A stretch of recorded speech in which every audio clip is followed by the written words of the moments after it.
ஏன்னா நமக்குள்ள அவ்வளவு இன்ஃபீரியாரிட்டிங்கிறது உறைந்து கிடக்கிறது.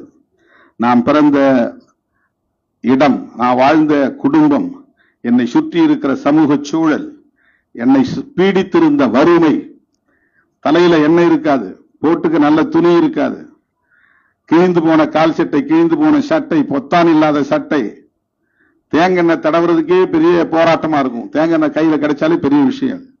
தேங்காய் கிடைச்சி தலையில பூசிக்கிறது. வருஷத்துல ஒரு நாள் 2 நாள் தான் நெல்லு சோறு, மற்ற நாளெல்லாம் வரவு சோறு, இல்லைன்னா கம்பு, இல்லைன்னா சோளம்.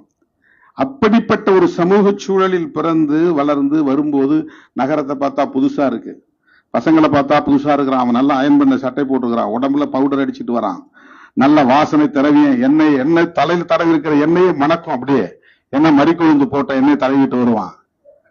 இதெல்லாம் நமக்கு எல்லாமே புதுசு. காஞ்ச தலை, கிழிஞ்ச சட்டை, ஒருவேளைக்கு சாப்பாடு, செருப்பு இல்லாத கால். அந்த இன்ஃபீரியாரிட்டிக்குள்ள எங்க பள்ளிக்கூடத்துல வாதியர் வந்து எங்க அக்கம்பாடி பெரியசாமி சொல்லுவாரு, உங்க பையன் கெட்டிக்காரன், நல்லா அருமையா படிக்கிறான், சொன்னதை உள் வாங்கிக்கிறான் சொல்லும் போது உள்ளுக்குள்ள ஏதோ ஒரு ஸ்லீப் இருக்கும், அப்படி உடம்புக்குள்ள அது உள்ளுக்குள்ள ஒரு நம்பிக்கை அப்படியே அது பூக்கிறது தெரியும். இந்த நம்பிக்கை உள்ளுக்குள்ள பூக்கிறது இருக்கு பாருங்க, அதுதான் இந்த ஆற்றலை இவ்வளவு தூரம் கொண்டு வந்தது. ஒரு தடவை அவர் வந்து படிக்க சொல்லிட்டு போயிட்டார். 6, 7, 8 3 பேரும் ஒரே கிளாஸ், ஒரு வாத்தியார். நான் சும்மா உட்காந்து அரட்டடிச்சுட்டு உட்காந்து பேசி இருந்தோம். வந்த உடனே பலார்னு பின்னால் அடிச்சாரு. நான் என்ன சொல்லிட்டு போனேன், என்னடா பண்ணிட்டு உட்காந்துருக்கேன், என் கையில ஒரு துண்டு சீட் இருந்துச்சு, தப்புன்னு புடுங்கினார். புடுங்கிட்டு இப்படி பார்த்துட்டு அவர் முகம் மாறிச்சு. இது ஏது உனக்குன்னாரு. எங்க வீட்டுல இருந்துச்சு. யார் கொடுத்தது? எங்க அப்பா ஊருக்கு போயிட்டு வந்தப்ப பக்கத்து ஒரு ஆவினகுடிக்கு போயிருந்தாரு, அதை எடுத்துட்டு வந்திருந்தாரு. இதே நீங்க எடுத்துட்டு வந்த, சும்மா பாக்கெட்ல வச்சிருந்தேன்னு சொன்னேன். அப்ப அதுல என்ன இருந்துச்சுன்னு சொன்னா, இதுல என்ன எழுதிருக்கு சொல்லுன்னாரு.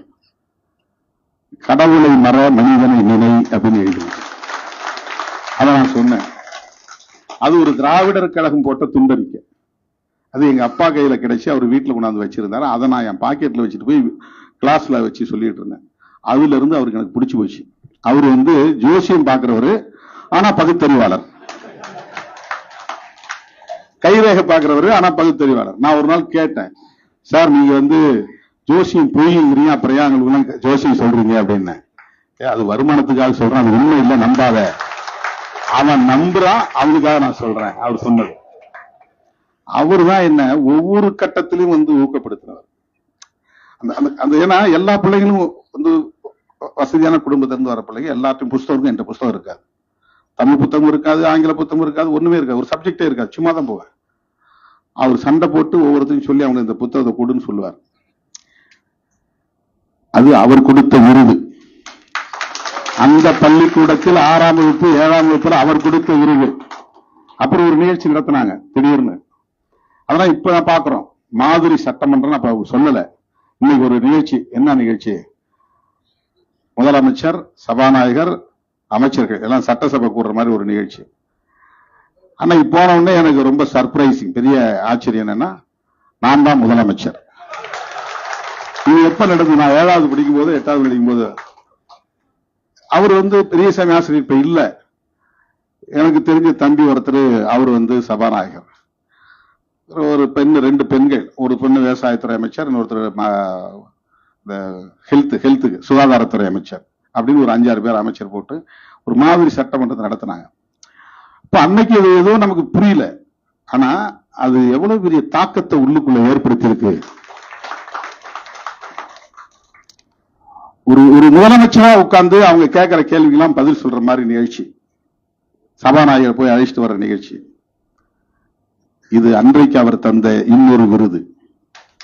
இப்படித்தான் தோழர்களே, வகுப்பறையில ஆங்கில வாத்தியார் கொடுக்கிற மதிப்பெண், கணக்கு வாத்தியார் கொடுக்கிற மதிப்பெண், அறிவியல் வாத்தியார் கொடுக்கிற மதிப்பெண் போலதான் பவா செல்லதுரை அவர்கள் ஒரு கோணத்திலே ஒரு எவாலுவேஷன். திருமான்னா இப்படிதான். எனக்கு அவர் என்ன நினைச்சிட்டு இருக்காரு எனக்கு தெரியாது இல்லையா? என்னை பத்தி என்ன அவர் மதிப்பீடு செய்து வைத்திருக்கிறார் எனக்கு தெரியாது. ஆனால் அறிவுமதி அவர்கள் என்ன மதிப்பீடு செய்திருக்கிறார் அப்படிங்கறத எழுச்சி தமிழர் அவரை அடையாளப்படுத்திய போதே நாம் புரிஞ்சுக்கிட்டோம். எவ்வளவோ நெருக்கடிகள் வந்துச்சு, சாதி அடிப்படையிலான பிரச்சனைகள் வந்துச்சு, முரண்பாடுகள் வந்துச்சு. அந்த நிலையிலும் திருமா பக்கமே நின்றவர் தான் அவர் பெரியாரின் பிள்ளை என்கிற அந்த நிலையை உறுதிப்படுத்தியவர். யார் என்ன சொன்னாலும் சொல்லட்டும், நாங்க திருமா பக்கம் தான் நிற்போம். அண்ணன் எடுத்துக்கின்ற முயற்சி தான் நாங்கெல்லாம் தமிழ் பாதுகாப்பு இயக்கத்தில் மருத்துவரோடு சேர்ந்து நாங்க பயணித்தோம். அது ஒரு தேர்தல் வந்ததும் சிதறி போச்சு. அப்படி சிதறி போன நேரத்தில் பல தமிழறிஞர்கள் என் மேல சில விமர்சனங்களை வச்சுட்டு வெளியே போயிட்டாங்க. ஆனா அந்த நேரத்திலும் அண்ணன் அறிவுமதி அவர்கள் தமிழ் மண்ணுக்கான ஒரு ஆளுமை திருமா, அவரை நாம் கைவிட்டுவிடக் கூடாது என்கிற அந்த புரிதலை வெளிப்படுத்தியவர்.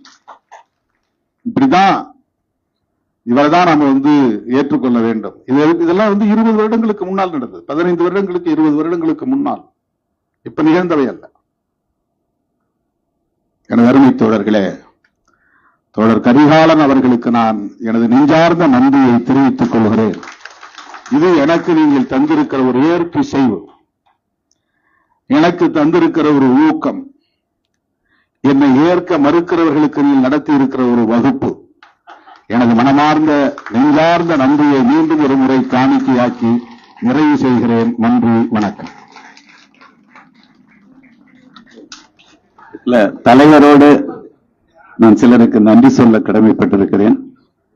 இந்த இயக்கத்தை, என் தலைவரை இவ்வளவு வெளிச்சப்படுத்தியதில் இந்த விருதுகள் மட்டுமல்ல, நீள நீளமான சுவர்களில் தங்கள் கை வலிக்க வலிக்க வண்ணங்களில் என் தலைவன் பெயரை எழுதினார்களே, அந்த ஓவியர்களுக்கு இங்கே நீங்கள் நன்றி சொல்ல கடமைப்பட்டிருக்கிறோம். அகலகலமான சுவரொட்டிகளை அடித்து அதில் பசை தடவிய அந்த உணர்வாளர்களுக்கு நாம் நன்றி சொல்ல கடமைப்பட்டிருக்கிறோம். நன்றி, வணக்கம்.